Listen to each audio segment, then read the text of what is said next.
안녕하세요. 오늘은 10월 23일입니다. 이제 10월 달이 다음 주 한 번 더 있네요. 주일이. 시간 참 빨리 지나간다는 생각을 늘 갖게 되는 것 같습니다.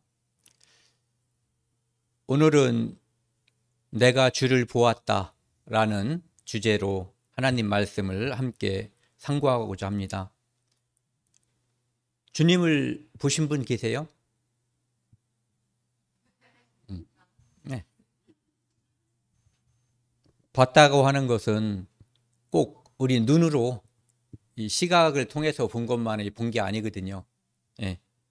그래서 대부분 주님을 직접 보았고 만났고 구원받은 그런 성도들인 것을 알고 있습니다.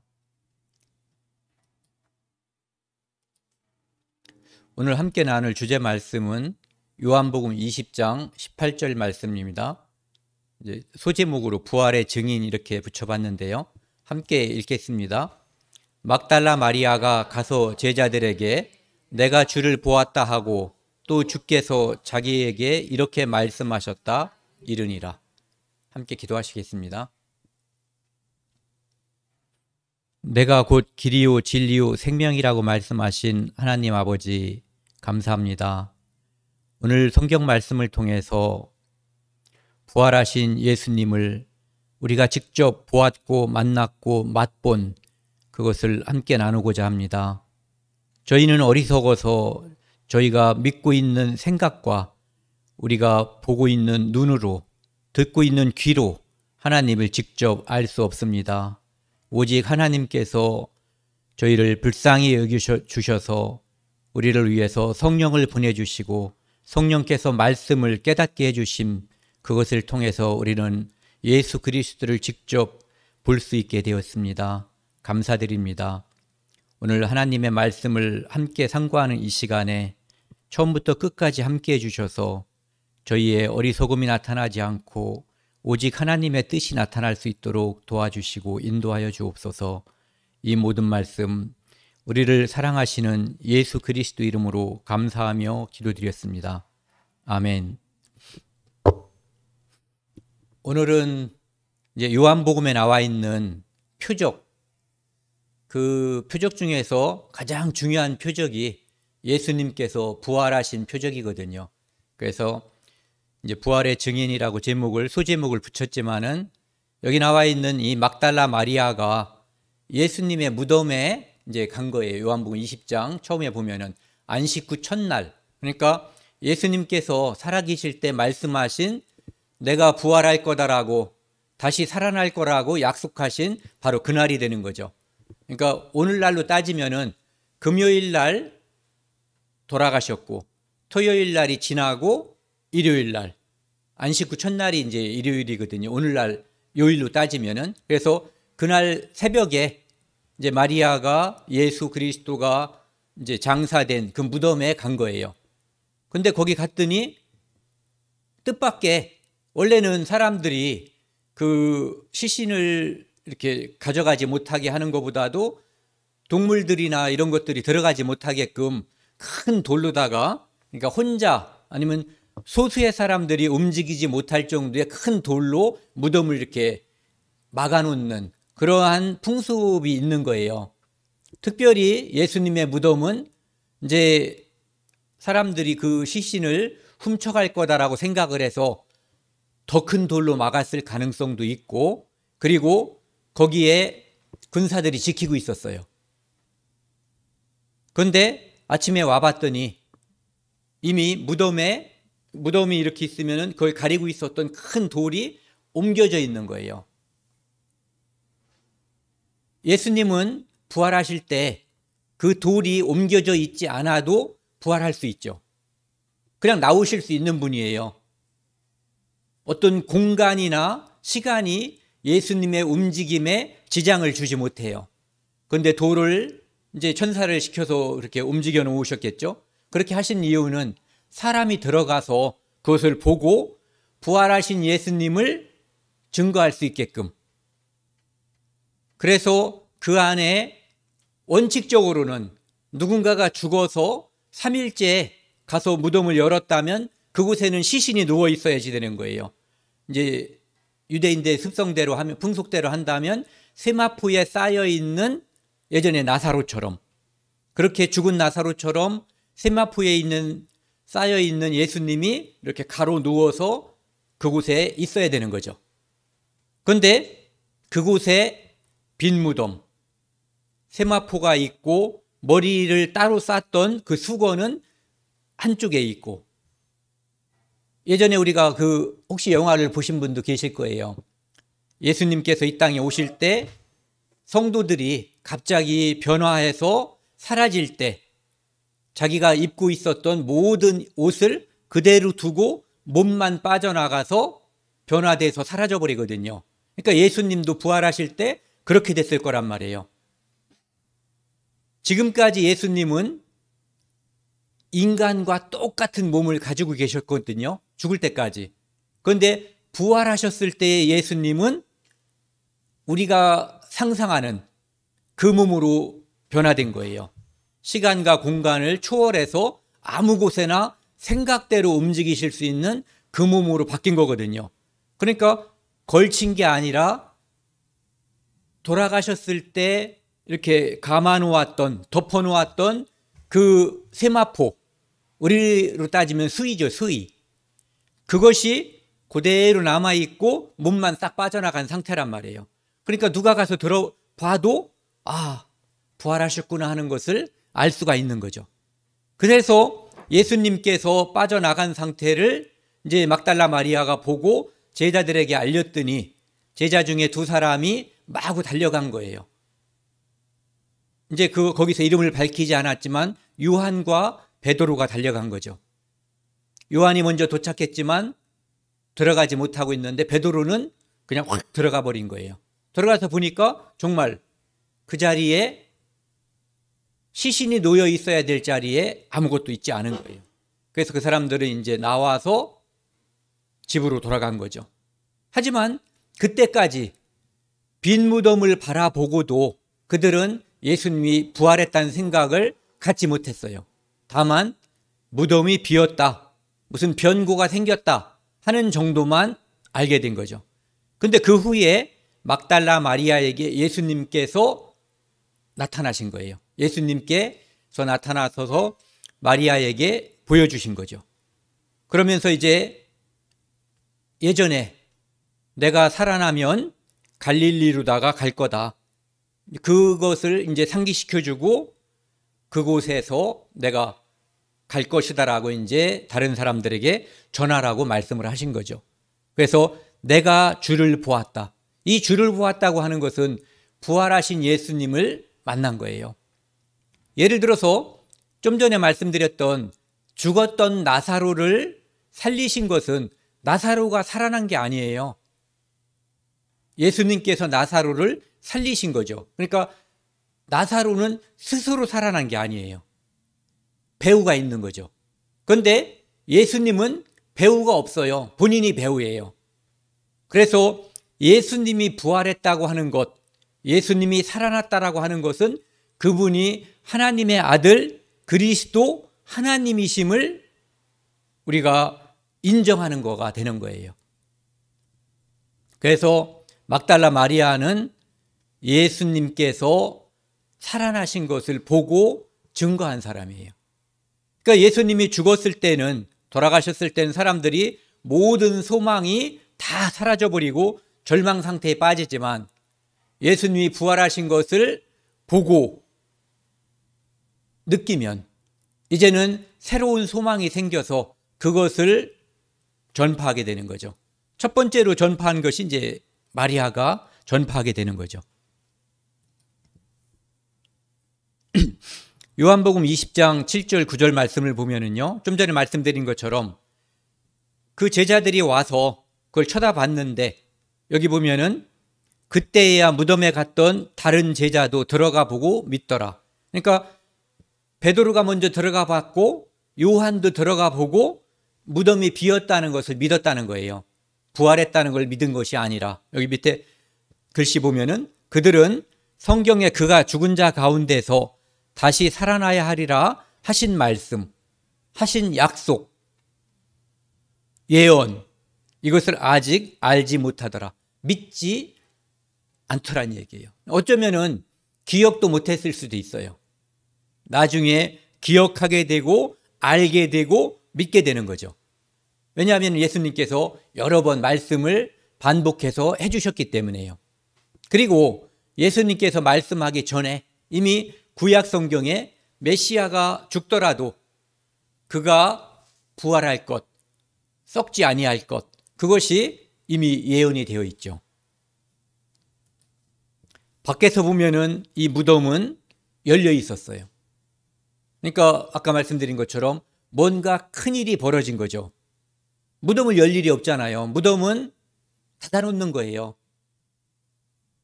그렇지만 예수님께서는 이 무덤을 열지 않고 나올 수 있지만 열어놓은 이유는 사람이 들어가서 보고 부활하신 예수님을 확인할 수 있게끔, 그리고 그 안에서 천사 둘이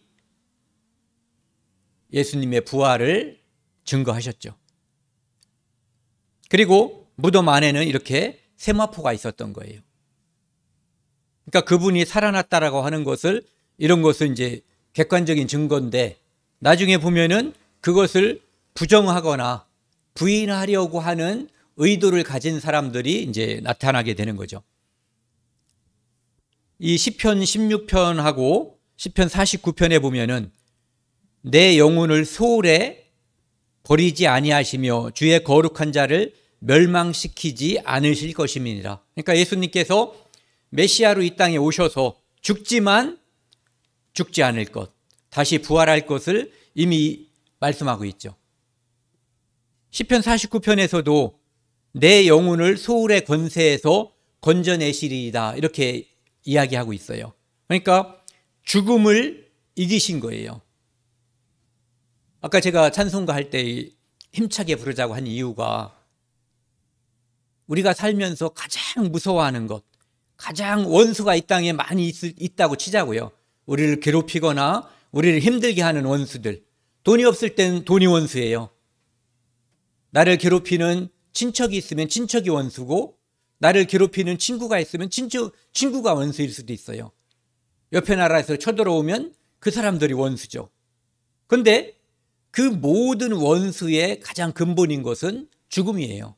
그 죽음은 죄 때문에 생긴 것이고, 그렇기 때문에 죽음을 이겼다고 하는 것은 죄를 이겼다는 것이고, 이 땅에서 사람들이 가장 두렵고 가장 무서워하고, 그리고 절대로 이길 수 없는 그 자신의 노력과 힘으로는 어떠한 경우도 이길 수 없는 그것을 예수님께서 이겨놓으신 거예요.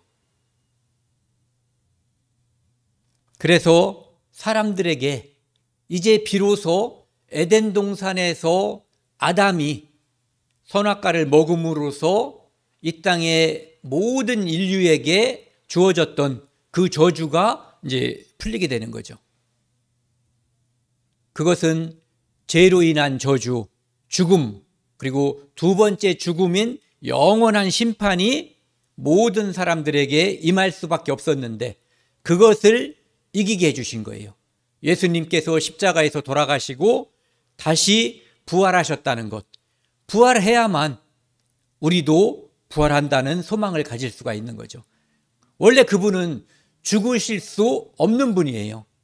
그런데 우리의 죄를 대속하기 위해서 우리 대신 고난을 받으시고 죽기까지 하신 거죠. 누가복음 24장에 보시면은요, 이제 그 예수님께서 부활하신 그 장면을 증거하는 모습이에요. 예수님의 무덤이 비어있기 때문에 근심하게 된 거죠. 사람들이, 그것을 목격한 사람들이. 그런데 문득 찬란한 옷을 입은 두 사람이 곁에 섰는지라. 여기 이제 사람이라고 했지만 천사예요. 여자들이 그러니까 두려워하는 거죠.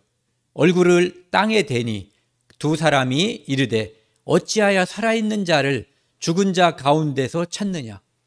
사람들은 뭐 4대 종교니 4대 성인이니 뭐 이런 말을 하잖아요.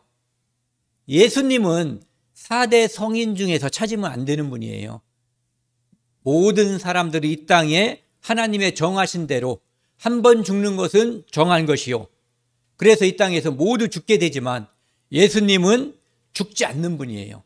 죽을 수 없는 분, 좀 전에 말씀드린 것처럼 우리 대신 돌아가셨지만 그분은 부활하신 분이거든요. 다시 요거 파란 글씨 읽겠습니다. 어찌하여 살아있는 자를 죽은 자 가운데서 찾느냐. 이분은 하나님이신 거예요. 여기 계시지 않고 살아나셨느니라. 갈릴리에 계실 때에 너희에게 어떻게 말씀하셨는지 기억하라. 예수님께서 자신이 부활하실 것을 언제 말씀하셨냐면은 제자들에게 사람들이 나를 누구라 하느냐라고 질문했을 때 어떤 사람은 선지자, 어떤 사람은 뭐 여러 가지 이야기를 했죠. 그때 너희는 나를 누구라 하느냐. 그때 시몬 베드로가 주는 그리스도요 살아계시는 하나님의 아들이라고 고백했어요. 그때 예수님께서 이제 자기 자신을 하나님의 아들 그리스도, 이 땅에 오실 메시아로 알고 있는 그 신앙 고백 속에 예수님께서 자신의 정체를 드러낸 거예요. 내가 죽고 고난을 받고 죽고 3일 만에 살아날 것, 그것을 이제 반복해서 이야기하지만 아까 우리가 살펴본 것처럼 제자들은 믿지 않았어요. 그때도 믿지 않았고 예수님의 빈 무덤을 봤을 때도 제자들은 그때까지도 믿지 않았어요. 너희에게 어떻게 말씀하셨는지 기억하라. 바로 그거죠. 3일 만에 부활할 것이다. 이르기를 인자가 죄인의 손에 넘겨져 십자가에 못 박히고 제3일에 다시 살아나리라 하셨느니라 한데, 이렇게 말씀하셨다는 거죠. 그들의 예수의 말씀을 기억하고, 이렇게 말씀을 하시니까, 부활하신 예수님이 이렇게 말씀하시니까 그것이 그때서야 기억하는 거예요. 기억이 나게 된 거죠. 여기 계신 분들이 많이 경험해 봤을 거예요. 교회에 다니면서 내가 생명이 없을 때에는 내가 과거에 들었던 그 말씀이 내게 기억이 나지도 않을 뿐만 아니라 내게 생명이 되게도 하지 못하게 해요. 그런데 어느 순간에 내가 하나님의 말씀이 믿어지는 순간이 있어요. 다른 표현으로 하면 예수 그리스도가 보내주신 성령이 내게 오시면 그때서 비로소 말씀이 내게 기억나고 생각나고 믿어지게 되는 거예요. 이 제자들도 이제 그것들이 이 안에서 예수님의 부활하신 모습을 보고 부활하신 예수님께서 말씀하시니까 이제 예전에 몰랐던, 예전에 생각하지 않았던 그것들이 생각나고 기억나게 되는 거죠. 마태복음 27장에 보면은요, 제자들에게, 가까이 있는 제자들에게 가장 많이 말씀을 했을 거 아니에요. 많은, 그러니까 그 오병이어 기적이 일어났을 때 뭐 남자만, 장정 남자잖아요. 5천 명이 있었다고 하니까 한 2만 명 정도 사람들이 있었을 거다라고 이야기하거든요. 그때는 이런 말씀을 안 하셨단 말이에요. 내가 부활할 거란 말씀을. 그런데 문제는 제자들은 그 말을 기억하지도 못하고 믿지도 않았는데 소문을 통해서 들었던 누군가는 그 말을 믿고 기억하고 믿었다는 거예요. 희한한 거죠. 여기 보시면은 이제 예수님께서 죽고 무덤에 장사됐는데 예수님을 죽이는데 앞장섰었던 그 종교 지도자들, 대제사장들, 그 다음에 바리새인들, 이런 사람들이 이제 걱정이 되는 거예요. 주여, 저 속이던 자가, 원래는 속이는 자는 누구예요? 원래는 마귀예요. 그런데 예수님을 이 사람들은 이렇게 표현하고 있는 거예요. 속이는 자라고, 속이던 자라고. 이제 안심이죠. 어느 정도 측면에서는. 왜? 죽었으니까 속이던이라고 하는 거예요. 살았다는 걸 알았으면 속이는 이렇게 했을 거예요. 이 말 속에는 혹시 하는 것이 들어있지만 안도의 생각이 들어있는 거죠. 저 속이던 자가 살아있을 때에 말하되 내가 사흘 후에 다시 살아나려 한 것을 우리가 기억하노니. 제자들은 잊고 있었는데 이 사람들은 철저하게 기억하고 있었어요. 뭔가 대비하려고. 그러므로 명령하여 그 무덤을 사흘까지, 나흘은 지나면은 이제 게임 끝. 이제 더 이상 뭐 죽고 부활할 거다라는 그 마음, 그 생각을 갖지 않아도 되니까 3일까지는 굳게 지키게 해달라고 빌라도에게 이야기하는 거예요. 그러니까 빌라도가 그 사람들이 그렇게 말한 이유가 뭐냐면은 그의 제자들이 와서 시체를 도둑질하여 가고 백성들에게 말하되 그가 죽은 자 가운데서 살아났다고 할까봐, 그렇게 할 거다라고 의심하는 거죠. 걱정도 팔자죠. 네. 그러면 그렇게 되면, 그래서 살아났다는 소문이 퍼지면 후에 속임이, 여기 나와 있는 것처럼 저 속이던 자가 살아있을 때 엄청 많이 사람들을 속여먹었는데 나중에 부활했다고 소문나면 전보다 더 클까 하나이다. 그러니까 빌라도가 뭐라고 그러냐면은 너희에게 경비병이 있으니까 여기 보세요. 힘대로 굳게 지키라. 어쩌면 진심이 아닐지도 몰라요. 야, 이놈들아, 죽었으면 됐지. 너희들이 죽여달라고 그래서 죽여줬으면 됐지. 뭐 진짜 이 짓까지 하냐. 부활한다는 것을 빌라도가 믿었을 가능성이 매우 낮죠. 그래서 굳게 지키라는 것은 조롱하는 거, 그런 거일 수도 있는 거예요.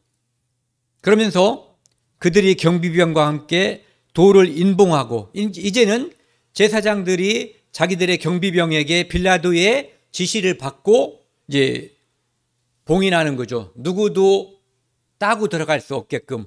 요즘으로 말하면 열쇠를 잠근 거예요. 열쇠를 풀면 표신하게끔.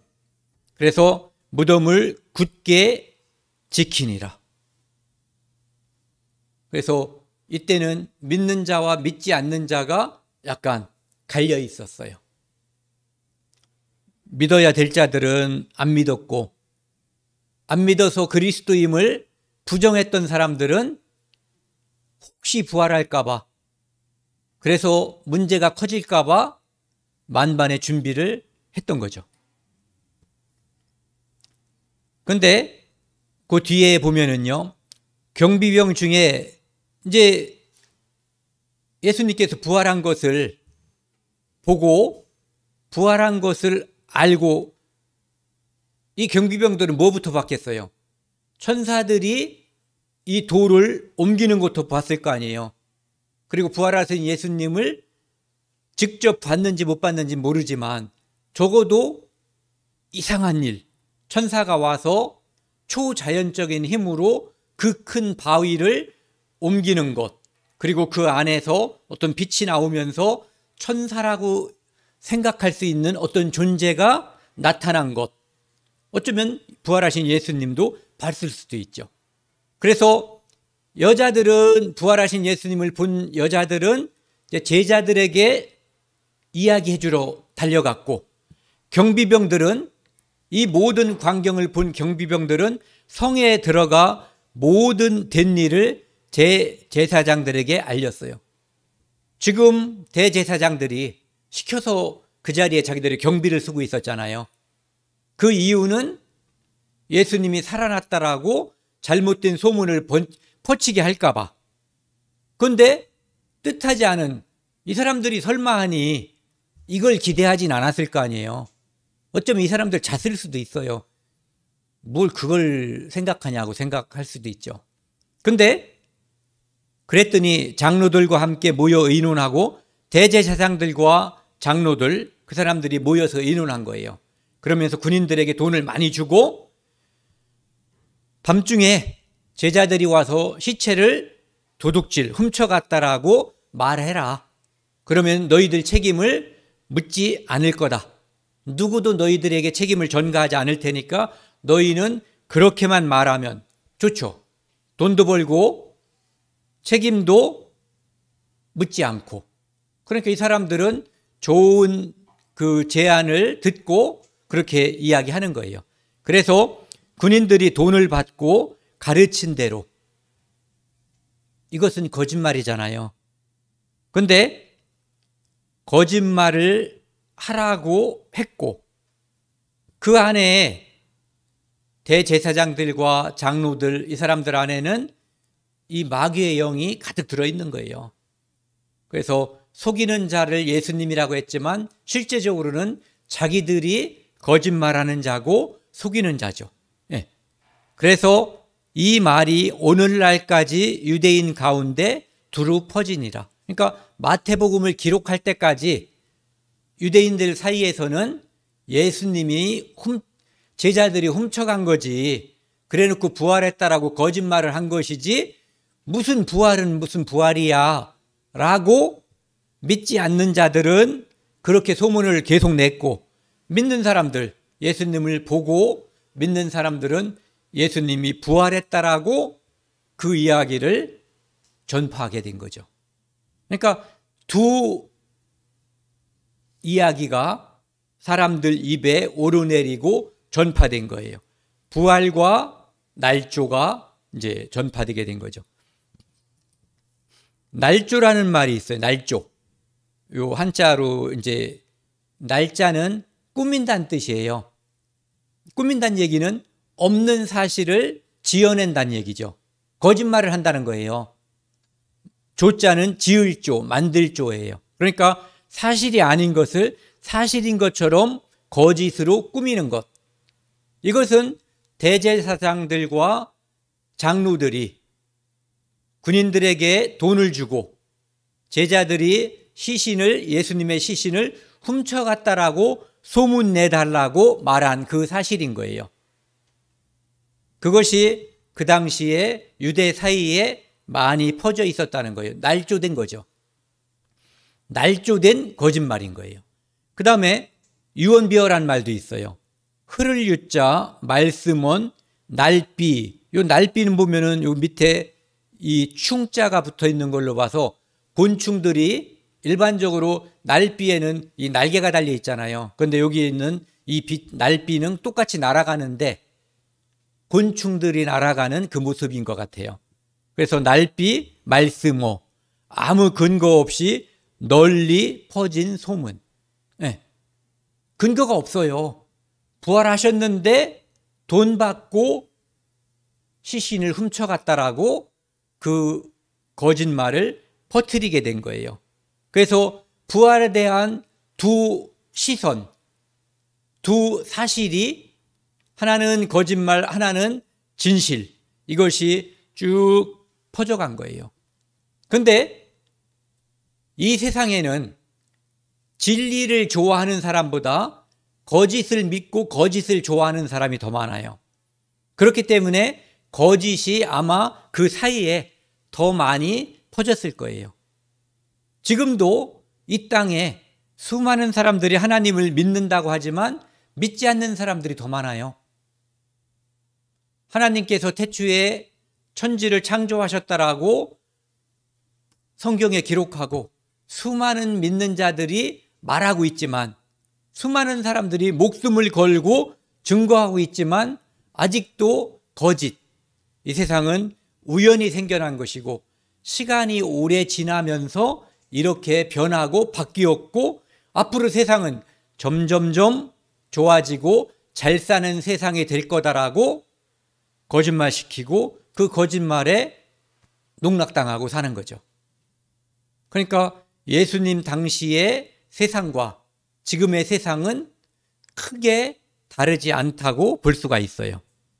거짓이 지배하는 사이, 마귀가 더 힘을 쏟는 사이가 지금도 이어져 가고 있는 거죠. 제자들의 모습을 한번 생각해 보자고요.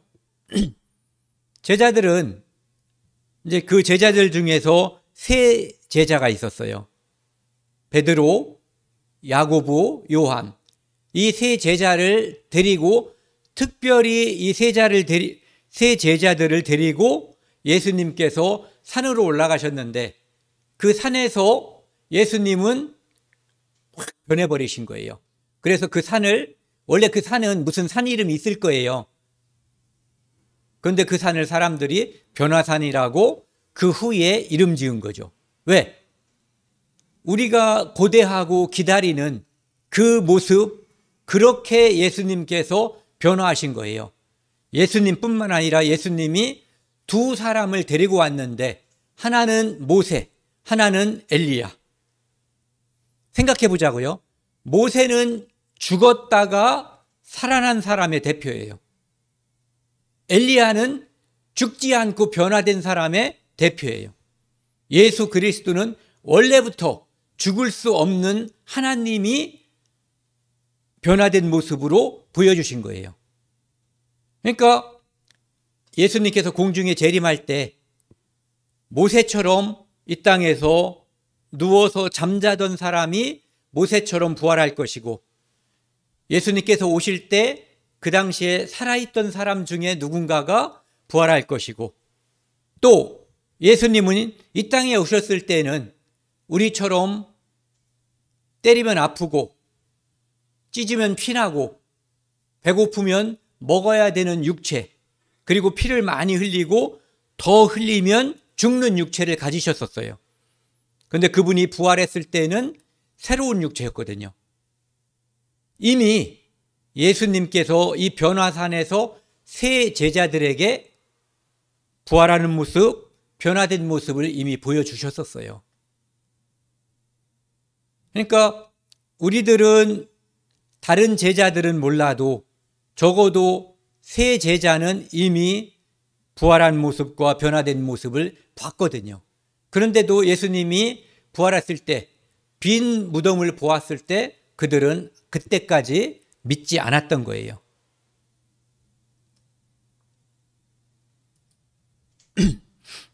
이 말씀을 보면은요, 믿지 않는 자들이 믿지 않는 이유는 이유가 있다는 거죠.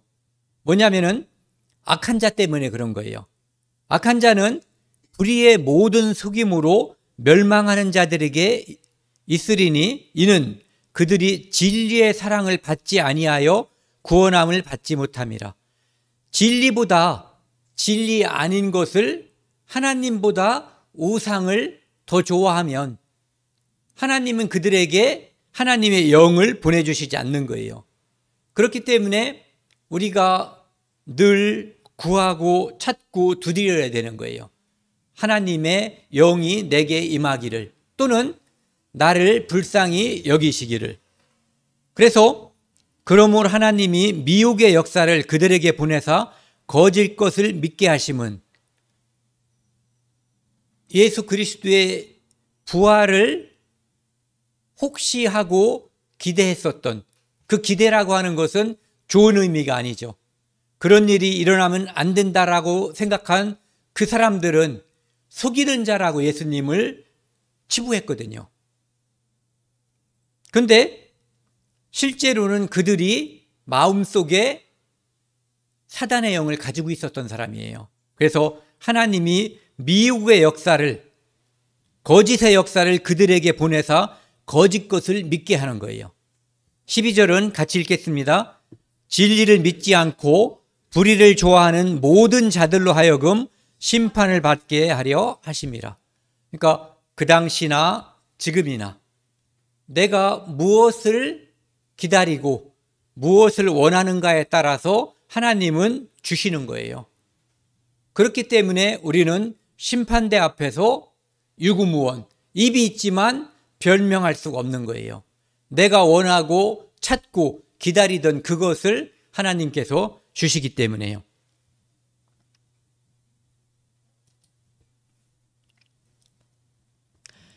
요한복음 20장 19절 말씀이요. 이제는 예수님께서 부활하시고 마리아에게, mag달라 마리아에게 나타나시고 빈 무덤이라고 하는 것을 베드로와 요한이 이미 알고 난 다음이거든요. 하지만 제자들이 예수님의 부활을 믿지 않고 있었을 때예요. 그래서 지금도 내가 예수님의 부하가 아니라 제자, 예수님과 한패라고 하는 것을 들키면 혹시 잡혀가서 죽게 될까봐 두려워서 숨어 있을 때예요. 그날 곧 안식 후 첫날 저녁 때에, 안식 후 첫날 새벽에 예수님이 부활하신 걸로 보이잖아요. 근데 저녁이에요. 대략 한 12시간 정도가 지난 다음이죠. 제자들이 유대인들을 두려워하여 모인 곳에 문을 닫았더니, 문만 닫은 것이 아니라 문을 활짝 열고 닫았다는 의미가 아니라 걸어 잠갔다는 의미를 가지고 있을지도 몰라요. 예수께서 오사 가운데 서서 이르시되 너희에게 평강이 있을지어다. 공간을 초월해서 갑자기 문 열어주세요. 두들기지 않고 문 열지 않고 그곳에 확 나타나 버린 거예요. 그러면서 첫 번째, 너희에게 평강이 있을지어다. 사람들은, 우리 모든 인류는, 모든 사람들은 죽음을 두려워해서, 그것이 두려워서 평생 고민 속에, 근심 속에 사는 거예요. 그런데 너희에게 평강이 있을지어다. 내가 죽음을 이겼다. 사망의 권세를 밟아버렸다는 거예요. 이제 너희들은 나처럼 죽지 않을 것이다라고 내가 부활했음을 증거한 거예요. 아까 노래 힘차게 부르자고 한 이유가 예수 그리스도의 부활은 우리의 부활을 간접적으로 증명하는 거예요.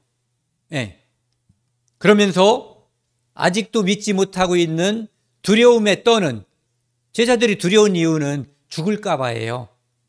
그런데 나중에 부활하신 예수님을 보고 성령이 임한 다음에 그들은 죽음을 두려워하지 않았죠. 왜?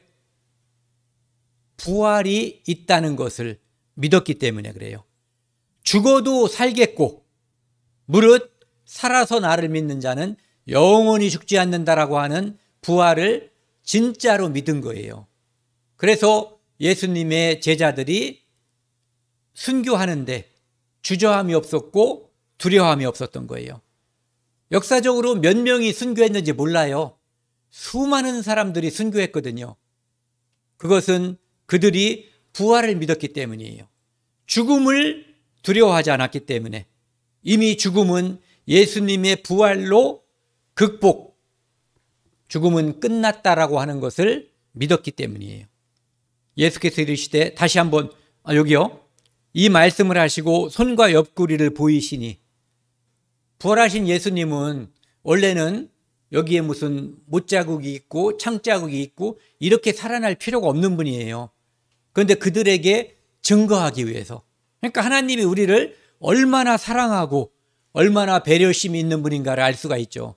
그들이 믿게 해주기 위해서 성경에 수많은 증거를 보여주셨고, 지금도 예수님은 그 흔적, 내가 죽었다가 산 자라고 하는, 부활한 자라고 하는 것을 보여주기 위해서 손과 옆구리에 상처를 갖고 오신 거예요.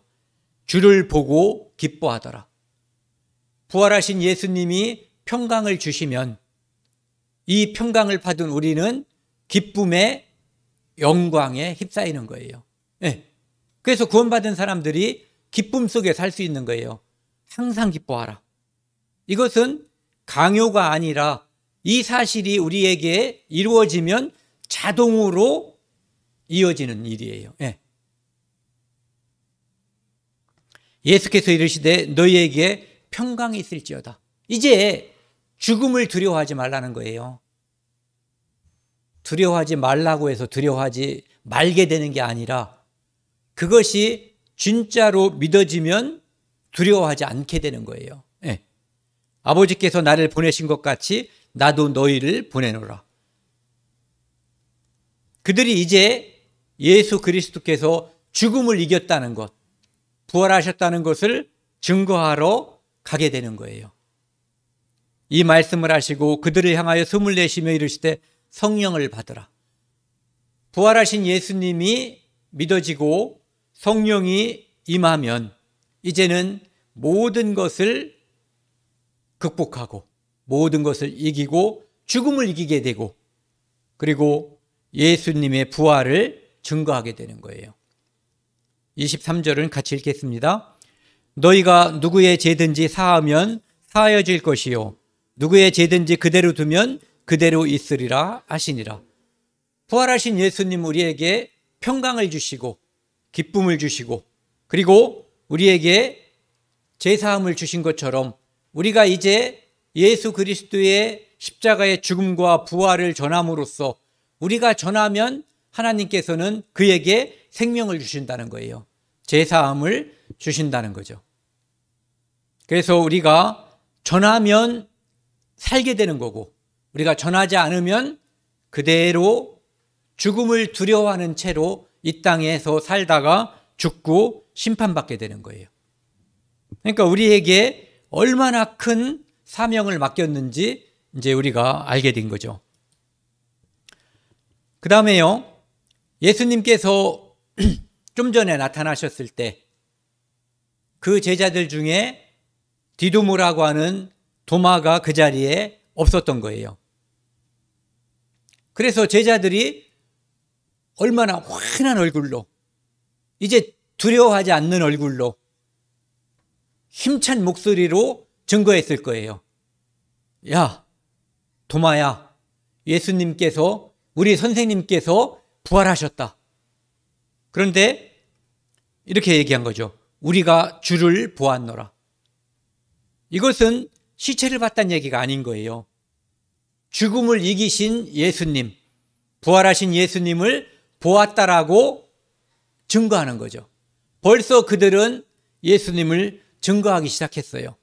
그런데 도마가 이렇게 말하죠. 내가 그의 손에 못자국을 보며 내 손가락을 그 못자국에 넣으며 내 손을 그 옆구리에 넣어보지 않고는 믿지 아니하겠노라. 믿지 못하겠노라? 아니고 믿지 아니하겠노라. 좋은 생각이에요. 제가 볼 때는. 보고 믿는 것. 그러니까 나는 어떤 경우도 믿지 않겠다는 게 아니에요. 도마는 이것이 보여지면, 이것이 가능하면 내가 그때 믿겠다는 거예요. 그런데 어떤 사람들은 지금 21세기에 사는 사람들 중에서 어떤 사람들은 난 어떤 경우에도 들어도 보지 않고 눈으로 보지도 않겠다라고 귀 막고 눈 막고 믿으면 들으면 선하고 들음은 그리스도의 말씀으로 말미암는 거거든요. 그러니까 그리스도의 말씀, 즉 이 성경을 들어야만 믿음이 생기고 생명이 생기고 영생의 소망을 갖게 되는데 그것을 원천적으로 하지 않겠다라고 막아버리면 그러면 믿고 영생을 얻을 수 있는 기회가 없어지는 거예요. 그렇기 때문에 이 도마의 이 생각을 저는 매우 긍정적으로 보는 거예요. 그리고 좋은 결과가 있었죠.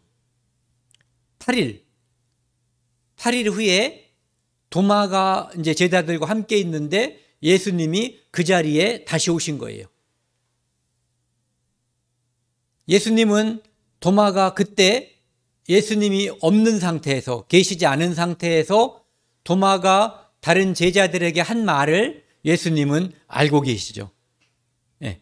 도마와 함께 있고 문들이 닫혔는데 이때도 문이 닫혀 있었어요. 예수님께서 오사 가운데 서서 여기에 갑자기 확 나타나신 것과 마찬가지예요. 문 다 잠궈놨는데 이르시되 너희에게 평강이 있을지어다. 부활하신 예수님이 우리에게 첫 번째 주는 선물은 평강이에요. 내가 죽음을 이겼다. 다시는 죽음 때문에 두려워하지 말아라. 도마에게 이 말씀을 하실 때 도마가 얼마나 마음이 뜨끔했을 거예요. 어라? 난 없을 때 얘기했는데 이분은 내가 한 말을 그대로 하시네. 도마에게 이르시되 네 손가락을 이리 내밀어 내 손을 보고 네 손을 내밀어 내 옆구리에 넣어보라. 그리하여 믿음 없는 자가 되지 말고 믿는 자가 되라. 하나님은 성경에 우리에게 믿을 수 있는 근거를 한 가지만 주신 게 아니에요. 수많은 근거들을 성경에 주셨어요. 그리고 어떤 사람은, 여기 계신 분들도 그럴 거예요. 어떤 사람은 이 성경 말씀을 들을 때 마음이 뜨거워지고 하나님의 말씀을 믿게 되는 거고, 어떤 분은 그러더라고요. 야, 노아의 홍수 한 가지만 얘기하면 됐지 뭐 길게 말하냐. 그것만 얘기하면 다 믿게 된다는 거예요. 그것처럼 분명한 근거와 증거가 있는데 뭘 길게 말하냐. 어떤 사람들은 이스라엘 역사를 쭉 살펴보면 하나님이 계신 것을 믿을 수 있다라고 말하거든요. 어쨌든 하나님은 우리에게 근거를 보여주시고 그리고 믿게 되는 자가 되기를 원하시는 거예요. 도마가 이렇게 말하죠. 나의 주님이시요 나의 하나님이시니다. 영생은 요한복음 17장 3절에 유일하신 참 하나님과 그의 보내신 자 예수 그리스도를 아는 것이니이다. 예수 그리스도께서 천지만물을 창조하신 하나님이심을 알고 그가 하나님께서 보내신 독생자 예수 그리스도가 우리 죄를 위한 하나님의 대속 제물, 그리고 그가 십자가에 달려서 흘리신 그 피가 내 죄를 온전히 영원히 용서했음을 알고 믿는 것, 그것이 영생이에요. 그러면 하나님의 자녀가 되는 거예요. 그리고 그래서 이 도마의 대답을 보세요. 나의 주님이시요 나의 하나님이시니이다. 예수께서 이르시되, 여기 같이 읽겠습니다. 예수께서 이르시되 너는 나를 본고로 믿느냐? 보지 못하고 믿는 자들은 복되도다 하시니라. 우리 시대는 예수님을 직접 보진 않잖아요, 우리는. 하지만 예수 그리스도의 직접 제자들보다 우리는 더 많은, 더 큰 근거를 성경에서 보고 듣고 믿는 거죠. 네. 그러니까 우리도 보지 못하고 믿는 자들처럼 보이지만 실상은 보고 믿는 자예요. 두 가지 다 해당이 되는 거죠. 누가복음 11장에 보면은요, 예수님께서 많은 표적들을 행하지만 결국은 예수님이 하나님의 아들 그리스도임을 믿게 하는 표적은, 마지막 표적은 오직 그거라는 거죠. 뭐? 죽음을 이기고 부활하는 예수 그리스도. 무리가 모였을 때에 예수께서 말씀하시되 이 세대는 악한 세대라. 쉽게 안 믿는다는 거예요. 표적을 구하되 요나의 표적밖에는 보일 표적이 없나니. 너희가 나한테, 예수님한테 많은 표적을 배워달라고, 그러면 우리가 믿겠다라고 말하지만 내가 보여줄 진짜 표적은 죽음을 이기는 예수 그리스도, 이것이 진짜 표적이란 얘기예요. 요나의 표적밖에는 보일 표적이 없나니. 요나가 물고기 뱃속에서 3일 동안 있다가 토함을 받고 살아났거든요. 요나는 그 땅에 니느웨라고 하는 성에 가서 이 성이 망할 것이다라고 하나님께서 말씀하신 것을 전했어요. 회개하면 하나님께서 용서해 주실 것이다라고 전했어요. 근데 왜 그 사람들이, 그렇게 악한 사람들, 하나님을 대적하고 믿지 않는 사람들이 왜 갑자기 마음을 돌이켜서 왕부터 신하들까지 다 하나님께 회개했을까요?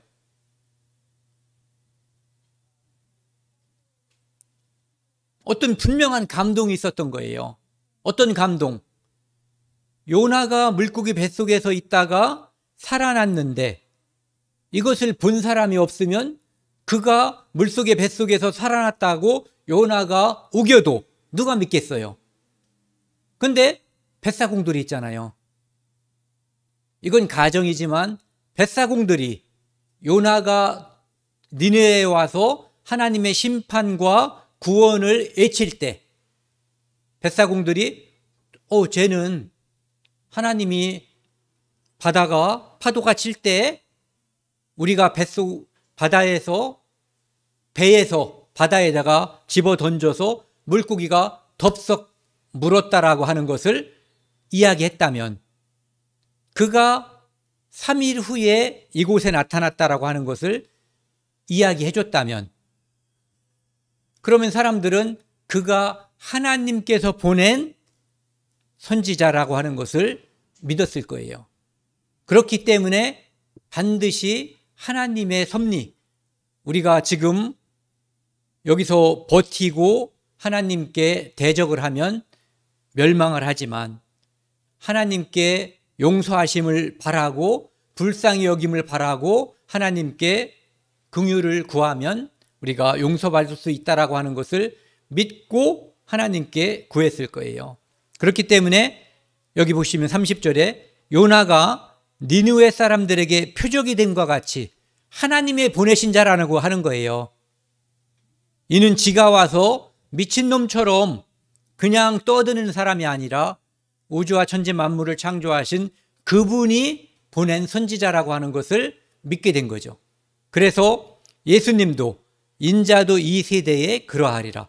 무덤에서 살아난다면, 요나가 물고기 뱃속에서 3일째 살아나서 그들에게 심판과 구원을 외쳤던 것처럼 예수님이 그것을 말하면 그들도 믿게 될 것이다. 그러니까 진짜 하나님께서 보내신 메시아라고 하는 표적은 죽음을 이기는 부활, 이것이라는 거 하는 거죠.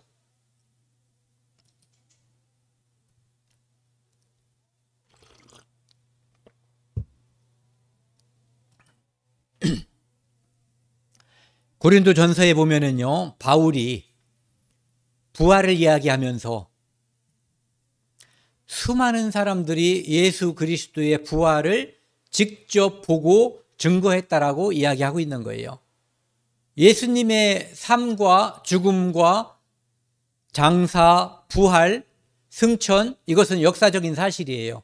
하지만 아까 말씀드린 것처럼 믿지 않는 자들, 이 안에 마귀의 영에 사로잡혀 있으면 그것을 믿지 않으려고 하거든요. 믿어지지 않는 것이 아니라 믿지 않으려고 한단 말이에요. 그런데 여기 보시면 이는 성경대로 그리스도께서 우리 죄를 위하여 죽으시고, 예수님이 죽으신 이유가 우리 죄 때문이라고 하는 거죠. 그 다음에 장사 지낸 바 되었다가 성경대로, 또 성경대로예요. 사흘 만에 다시 살아나사 게바 베드로에게 보이고 후에 12 제자에게와 그 후에 500여 형제에게 일시에 보이셨나니, 500명이 있을 때, 그러니까 여자와 아이들, 노인까지 합치면 2000명 정도 되는 그런 군중들에게 한꺼번에 예수님이 보이셨다는 거예요. 부활하신 후에. 예수님이 부활한 후에 며칠 동안 이 땅에 계셨어요? 40일. 40일 동안 수많은 사람들에게 부활했음을 예수님이 증거한 거예요. 그리고 그 후에 수많은 사람들이 예수 그리스도의 부활을 증거한 거예요. 오늘날까지. 500여 형제에게 일시에 보이셨나니 그 중에 지금까지 대다수는 살아있고, 이 고린도전서가 쓰일 때까지 대부분 사람들이 살아있다는 거예요. 그리고 어떤 사람들은 죽었고 잠들었다고 하고요. 그 후에 야고보에게 보이셨으며, 야고보는 누구냐면은 예수 그리스도의 이복 동생이 아니라 동복 이부 동생이죠. 이부 동생. 아버지 예수 그리스도는 하나님의 아들이고, 여기 나와 있는 야고보는 요셉의 아들인 거예요. 요셉의 아들 야고보는 자기 어떻게 보면 형이잖아요. 형이 그리스도라고 하는 것을 안 믿었어요. 살아있을 동안.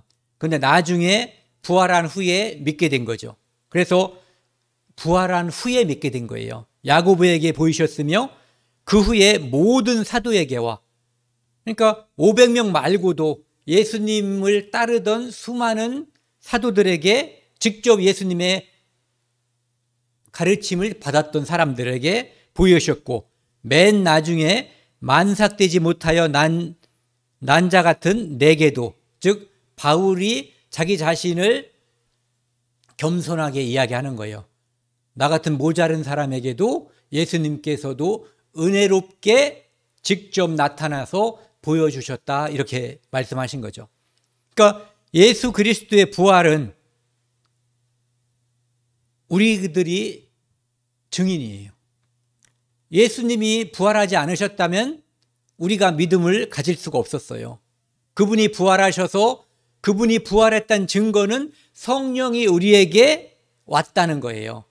그것이 바로 그분이 부활했다라고 하는 또 다른 증거가 되는 거거든요. 그러니까 우리가 존재하고 우리의 이 믿음이 존재한다는 것이 예수 그리스도가 부활했다라고 하는, 보혜사를 우리에게 보내줬다라고 하는 또 하나의 증거가 되는 거죠. 그래서 믿는 자, 직접 본 사람의 목격자의 증언은 매우 강력한 힘이 있는 거예요. 우리가 사람들에게 그 사람들이 부인해서 받아들이지 않아서 문제지, 우리는 굳세게 증거하는 거죠. 우리의 증거는 힘이 있어요.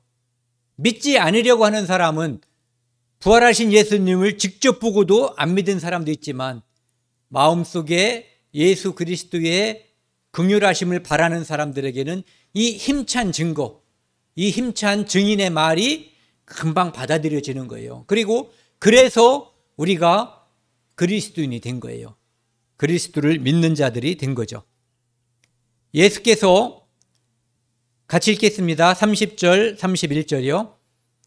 예수께서 제자들 앞에서 이 책에 기록되지 아니한 다른 표적도 많이 행하셨으나 오직 이것을 기록함은 너희로 예수께서 하나님의 아들 그리스도이심을 믿게 하려 하며 또 너희로 믿고 그 이름을 힘입어 생명을 얻게 하려 하심이라. 많은 표적들이 있었고 그 표적 중에 표적은 예수 그리스도의 부활이에요. 그래서 그 표적 중에 표적인 예수 그리스도의 부활을 믿는 사람들은 예수께서 하나님의 아들 그리스도이심을 믿게 하는 거고, 그것을 믿고 그 이름 예수 구원자를 힘입어 생명, 영생을 얻게 하기 위해서 우리에게 표적을 주셨다는 거예요. 그래서 오늘까지 예수 그리스도께서 요한복음에 주신, 어떻게 보면 7가지 또는 8가지 표적을 말씀드렸고요. 다음 시간에는 이 표적을 이렇게 정리한다고 그럴까요? 그 시간을 한번 갖고요. 그리고 먼저 다음 시간에, 그러니까 오는 30일에는 성찬식을 가지려고 그래요. 그래서 성찬과 관련된 말씀을 나누고 그 다음 주에 이제 이 표적에 관한 말씀을 다시 한번 나누도록 하겠습니다. 그림을 하나 보여드리고요. 예수님께서, 이분이 예수님은 아니죠. 부활하신 예수님은 나중에 오실 때는 어떤 형체를 가지고 오실 거예요. 그리고 이 천군 천사들이 그분과 함께 하실 거예요. 그리고 잠자던 자와 그 당시에 살아있는 자, 그 모든 믿었던 사람과 믿는 사람들이 함께 할 거예요. 예. 부활하신 예수님 앞에 함께 붙어서 몸된 교회된 모든 성도와 천군 천사가 함께 할 것, 그것이 우리에게 약속되어 있고 우리는 그날을 기다리고 있습니다. 함께 기도하시겠습니다. 살아계신 하나님 아버지, 감사합니다. 아브라함의 하나님, 이삭의 하나님, 야곱의 하나님, 살아계시고 믿는 모든 자들이 그 앞에 살아있음을 저희는 알고 믿고 있습니다. 저희가 이 땅에서 연약하고 병들고 아프지만 하나님께서 우리에게 영생을 약속하셨고 언젠가 우리에게 마지막 나팔에 우리를 변화된 몸으로 다시 불러주심을 믿고 알고 있습니다. 그날을 항상 고대하며 이 땅에서 어려움 속에 살고 있지만 오직 우리가 믿고 바라는 것은 하나님께서 우리를 불러주시는 그날입니다. 부활하신 예수님과 같이 후련히 변화해서 우리가 하나님 앞에 서는 그날을 교대하며 우리를 죄에서 영원히 구원하신 예수 그리스도 이름으로 감사하며 기도드렸습니다. 아멘.